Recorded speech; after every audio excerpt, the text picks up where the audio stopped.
güzel giysileri, elimizde taze kır çiçekleri. Üzmeyelim bugün annemizi, bugün bayram. Erken kalkın çocuklar, giyelim en güzel giysileri. Elimizde taze kır çiçekleri. Üzmeyelim bugün annemizi.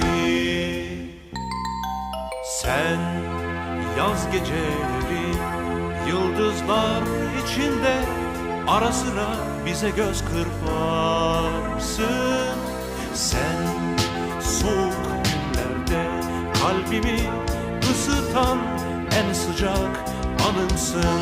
Bugün bayram, erken kalkın çocuklar.